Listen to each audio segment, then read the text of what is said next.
สวัสดีครับพบกับรายการ AJK Variety รายการดีๆ สาระดีๆ ทางช่อง AJK Channel ครับ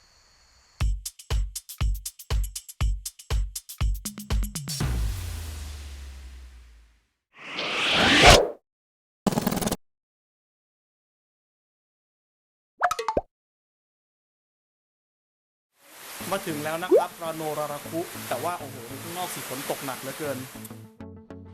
ถึงแม้ว่าเมื่อวันก่อนจะอดเที่ยวเหมืองหินโมอายแต่ผมก็ได้น้ำใจจากเจ้าหน้าที่อุทยานเป็นการตอบแทน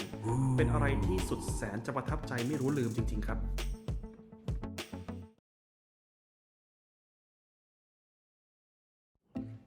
อย่างที่ได้ชมกันไปเมื่อตอนที่แล้วอากาศบนเกาะอีสเตอร์ตอนที่ผมมาถึงนั้นไม่ค่อยจะเป็นใจสักเท่าไหร่นะครับและเมื่อวันก่อนผมก็เลยอดได้เที่ยวราโนราราคุ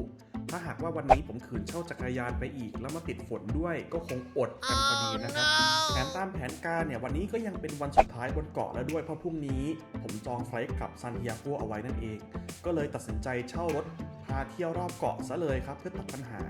วันนี้ผมจะไปไหนได้ล่ะครับถ้าไม่ใช่ราโนราราคุต้องไปเพื่อแก้มือที่เมื่อวานไปถึงแล้วแต่ก็ไม่ได้ดูจะเป็นยังไงนั้นเดี๋ยวเราไปติดตามชมกันเลยครับ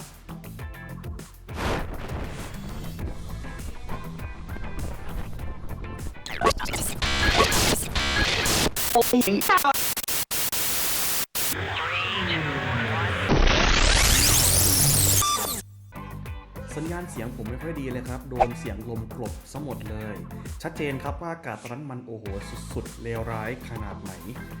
นะครับที่ทุกท่านเห็นตรงนี้ก็คือราโนราราคุซึ่งเป็นเหมืองหินที่ชาวโพลินีเซียนำมาสร้างโมอายนั่นเองจะสังเกตเห็นได้ชัดเจนครับจากการที่โมอายเนี่ยไม่ได้ตั้งกันเป็นระเบียบในบริเวณแถวนี้นะครับและยังกระจายอยู่ในบริเวณรอบๆในสภาพที่แตกต่างกันไปนะครับบางอันก็ตรงบางอันก็นอนลงบางอันก็เอ็นบางท่านอาจสงสัยว่าเอ๊ะแล้วเขาใช้หินอะไรมาทำโมอายกันแน่แข็งแรงไหมแข็งแรงแน่นอนครับเพราะว่ามันคือหินภูเขาไฟเนื่องจากเกาะอีสเตอร์เนี่ยนะครับก็เกิดมาจากภูเขาไฟ3ลูกอย่างที่ท่านเห็นในแผนผังของเกาะที่เป็นรูปสามเหลี่ยมนะครับมุมของเกาะทั้ง3เกาะก็คืออดีตภูเขาไฟนั่นเองหลักฐานตอนนี้ของความเป็นภูเขาไฟในอดีตก็ยังมีให้เห็นนะครับจากปากปล่องภูเขาไฟที่ปัจจุบันกลายเป็นทะเลสาบไปแล้วนั่นเองนะครับ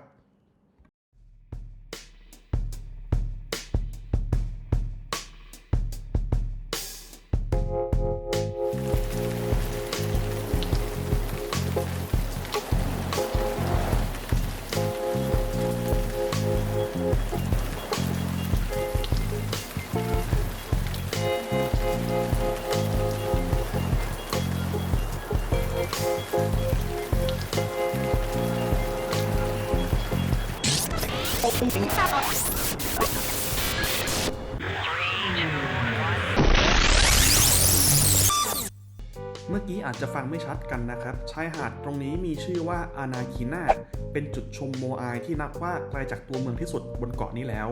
จุดนี้มีชื่อเสียงตรงโมอายที่สวมหมวกนั่นเองอีกทั้งใกล้ๆกันนั้นยังมีชายหาดเล็กๆอีกด้วยแต่ก็ไม่ได้มีร่มชายหาดหรือว่าคนขายไก่ย่างส้มตำแบบทางบ้านเรานะครับ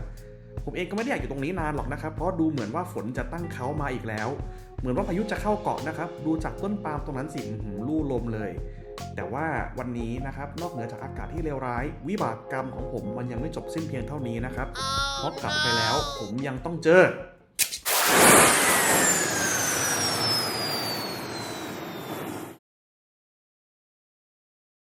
โอเคหลังจากมีประสบการณ์เลวร้ายกับสภาพอากาศวันนี้มาแล้วก็ทั้งไฟดับเกือบทั้งวันเรามากินข้าวเย็นให้ชื่นใจกันดีกว่ามื้อสุดท้ายนะก่อนที่ผมจะออกจากอีสเตอร์ไอแลนด์เพื่อกลับไปยังซานติอาโก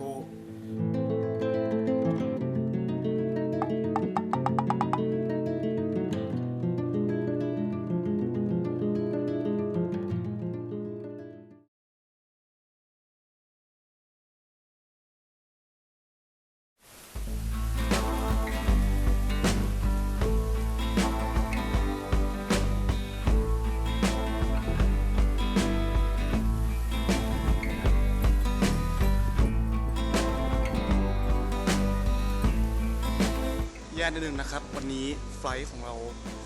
ยกเลิก Oh no ก็คิดว่าคงต้องพรุ่งนี้นะครับคาดว่าเขาบอกว่าน่าจะไปกันพรุ่งนี้นะครับก็ค ขอเป็นวันนี้ติดเกาะสักวันหนึ่งแล้วกันนะอยากจะได้ความรู้สึกอย่างนี้เหมือนกันติดเกาะแต่ผมก็คิดกลัวเหมือนกันนะว่าติดเกาะแล้วเป็นยังไงบ้างเนี่ยก็ไม่รู้เหมือนกันยังไงเดี๋ยวรอพรุ่งนี้มาดูอีกทีแล้วกันนะครับ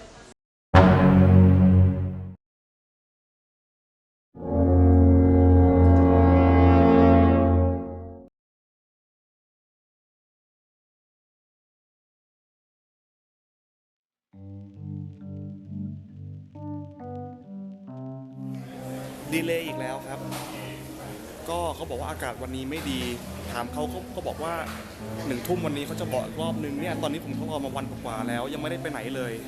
มันก็คงต้องเลยตามเลยครับอากาศไม่ดีทำยังไงได้แต่ก็ทำอะไรไม่ได้ครับก็คงต้องรอต่อไปนะ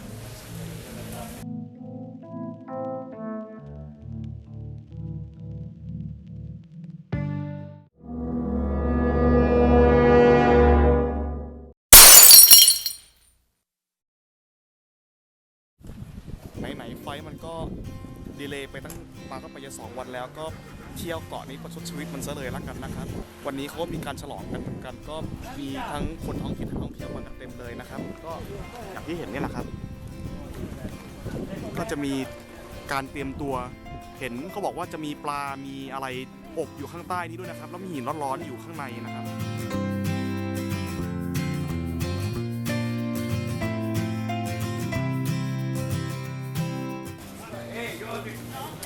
ไหนๆก็ไหนละขอกินประชดชีวิตมันสักหน่อยละกันนะ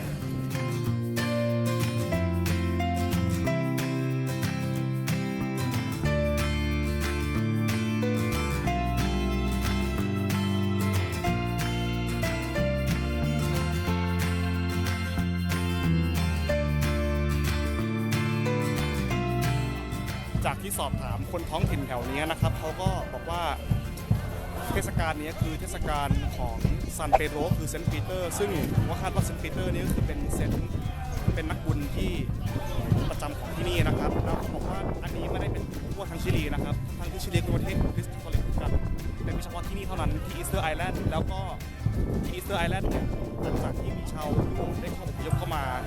ตั้งเป็นอาณานิคมเนี่ยก็มีการแบบคอนเวิร์ตคนให้กลายเป็นศาสนาคริสต์นะครับและทีนี้ก็เป็นศาสนาคริสต์ที่มีลักษณะเฉพาะก็คือมีวัฒนธรรมผสมกันไปด้วยก็จะได้ยินเป็นเสียงดนตรีที่เป็นสไตล์ท้องถิ่นแบบโดยเฉพาะแล้วก็มีการปิ้งปลาปิ้งอะไรเป็นอาหารกินกันด้วยนะครับโอ้โหน่าสนใจเลยทีเดียว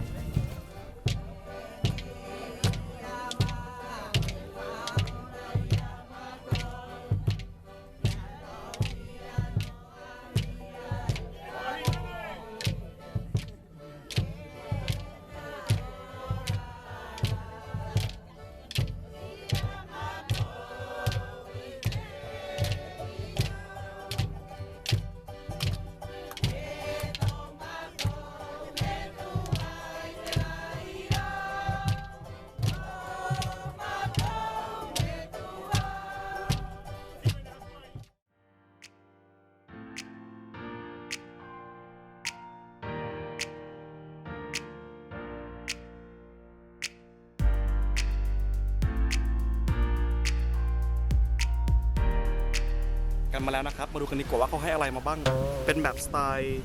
โพลินีเซียนนะครับก็ข้างในก็จะมีเนื้อที่ห่ออยู่ในฟอยล์มีกล้วย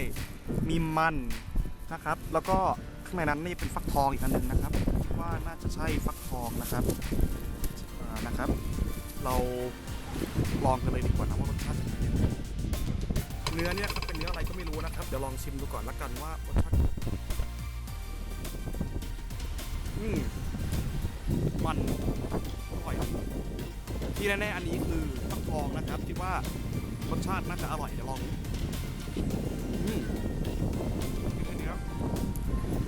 บางทีในเรื่องร้ายๆวันนี้ที่ตกไฟมันก็มีเรื่องดีๆเหมือนกัน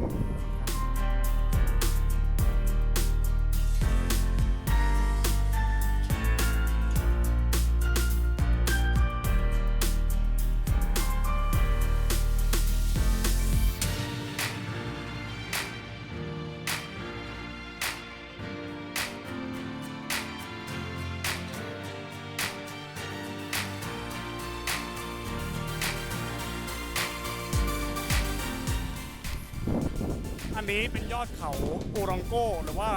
ราโนคาวนะครับซึ่งก็เป็น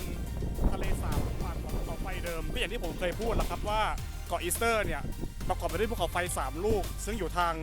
3มุมของเกาะที่เป็นรูปของ3เหลี่ยมนั่นเองนะครับนี่ก็เป็นภูเขาไฟลูกหนึ่งเช่นกันอยู่หลังสนามบิน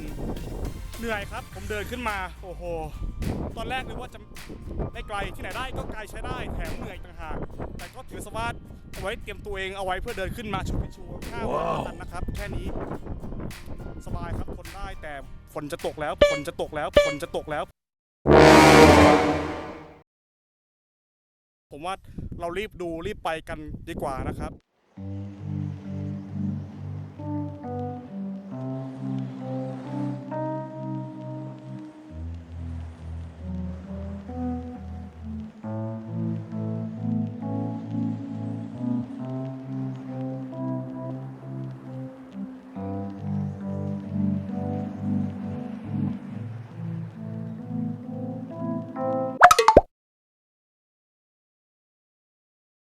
ตอนนี้กูก็จะเดินลงมาแล้วก็เจอคู่สามีภรรยาชาวชิลีใจดีพาขับรถมาไปส่งที่เมืองอีกแล้วครับ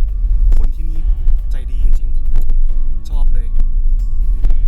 ประทับใจมากครับสองสามีภรรยาคู่นี้ก็น่ารักมากมาเที่ยวเหมือนกันแล้วก็ตกเครื่องเหมือนกับผมนี่แหละหวังว่าคงจะได้กลับด้วยกันอีกนะครับพรุ่งนี้ผมรู้สึกชอบคนชิลีมากเขาใจนี่สุดยอด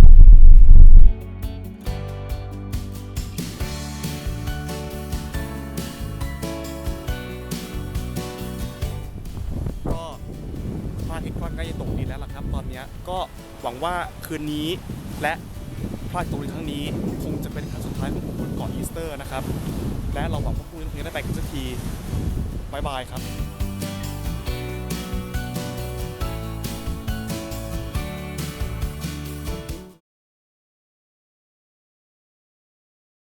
อยู่ที่สนามบินเกาะอีสเตอร์นะครับตอนนี้ก็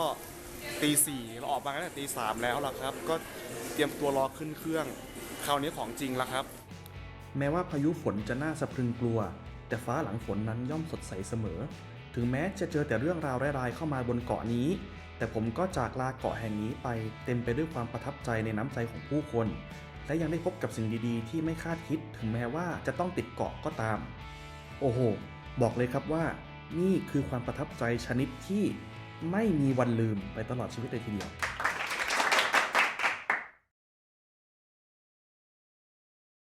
ถึงซานติอาโกแล้วนะครับตอนนี้อีกคงไม่นานเท่าไหร่เราคงจะได้ไปชมหุบเขาพระจันทร์กันนะครับ